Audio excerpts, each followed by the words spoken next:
बताइएगा कि अगर बल्ले से पीटीआई को महरूम कर दिया जाता है तो पीटीआई के पास कोई बड़ा सरप्राइज मौजूद है या किसी के साथ एफिलेशन इल्हाक का भी आप सोच रहे हैं इसके बारे में? देखें, प्लान ए बी सी इंशाल्लाह ताला हर जगह के ऊपर मौजूद हैं और वो प्लान बी नहीं बताए जा सकते यहाँ पर ओपनली, लेकिन हम उम्मीद रखते हैं कि बल्ला जो है हमारा हक है। देखिए, निशान आप छीनते हैं किसी भी पार्टी से तो आप सिर्फ ये नहीं है कि कोई 2-4 लोगों को महरूम करें, बल्कि पूरी आवाम, पूरे पाकिस्तान को महरूम कर रहे हैं, क्योंकि लोगों ने उसके ज़रिए अपना इंतखाब करना है और अपने वोट का जो हक है उनको वो उन्होंने इस्तेमाल करना है। और आप किसी से वोट का हक कैसे छीन सकते हैं? आपने देखें सर्टिफिकेट के ऊपर प्रॉब्लम की, आपने डिस्क्वालिफिकेशन वाला मामला सुप्रीम कोर्ट में अभी तक खान साहब की डिस्क्वालिफिकेशन वाला मामला नहीं है और खान साहब ने आज बड़ा वाज़िया कहा।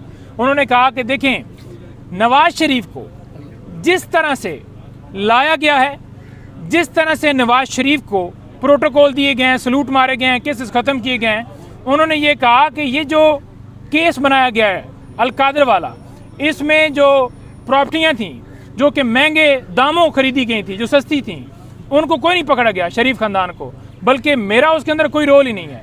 और ये जो सारा प्रोसेस किया गया है, ये सियासी मौत खुद ही नवाज शरीफ मर गया है।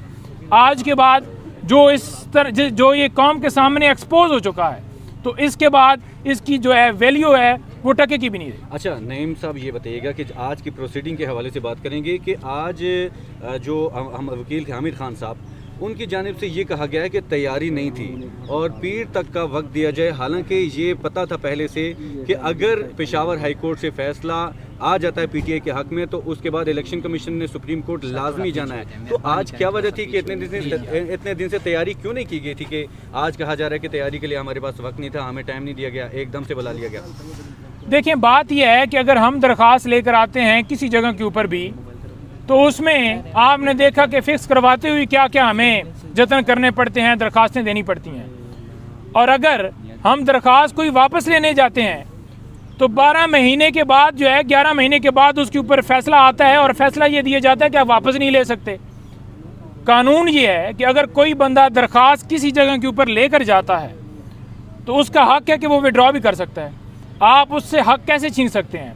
और उसका क्या हमें नुकसान हुआ कि इमरान खान साहब को उस केस के अंदर सज़ा सुना दी गई, मैं तोशाखाना केस की बात कर रहा हूँ, और हमारा जो केस है लाहौर में चल ही नहीं सका, जिसकी वजह से खान साहब की गिरफ्तारी भी और मज़ीद गिरफ्तारियाँ भी डालते गए और इलेक्शन से एक प्लानिंग के तहत उन्हें बाहर किया गया है। और ये खान साहब ने आज से 11-12 महीने पहले कह दिया था कि लाडले को लाया जाएगा, मुझे हटाया जाएगा, डिस्क्वालीफाई किया जाएगा, पीटीआई के ऊपर क्रैकडाउन किया जाएगा, और वो आप देख रहे हैं। लेकिन बात यह है कि कौम ये सारे हकायक जानती है और कौम को सब पता है। अच्छा नईम साहब बताइएगा कि इलेक्शन कमीशन ने ज़राए के मुताबिक प्राइवेट वकील किए हैं जबकि उनको सरकारी वकील भी मुयसर होते हैं, तो बज़ाहिरन तो इलेक्शन कमीशन एक बड़ी पार्टी मुखालिफ बन चुका है, तो वो आपको इलेक्शन कैसे लेवल प्लेइंग फील्ड देगा? आप कैसे इतबार कर सकते हैं इस चीज़? देखिए, लेवल प्लेइंग फील्ड की अगर बात की जाए ना, तो उसमें आपने देखा कि जैसे रिमार्क्स आए कि अगर आप किचन में होंगे तो आपको हीट तो होगी।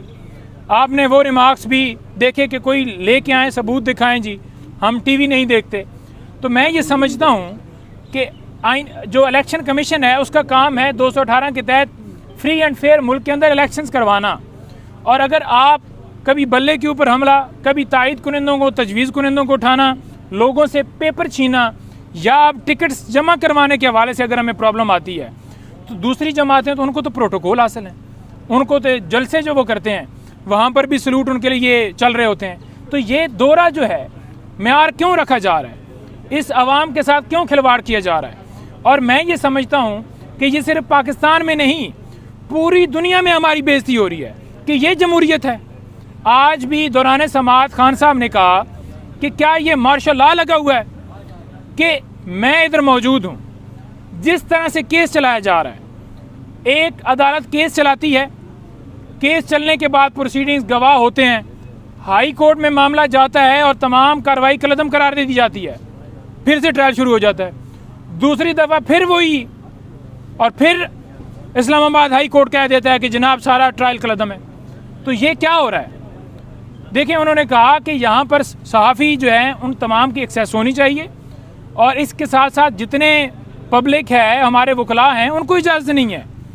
तो इस तरह से बंद कमरे के अंदर ट्रायल चलाना और सज़ा जो है उसके लिए एक पूरा एक बनाना के सारे डिपार्टमेंट ही हरकत में है, तो ये आपने नहीं देखा। दूसरे नंबर पर सर ऑन चौधरी के हवाले से आज जब बात हुई और खान साहब ने कहा कि देखें ये लोग जो हैं मेरे मुखालिफ हैं और इन लोगों को मुकदमों में गवाह बनाया जा रहा है, इन लोगों को अप्रूवर बनाया जा रहा है, तो जो मेरे मुखालिफ होगा वो मेरे हक में कैसे बयान देगा?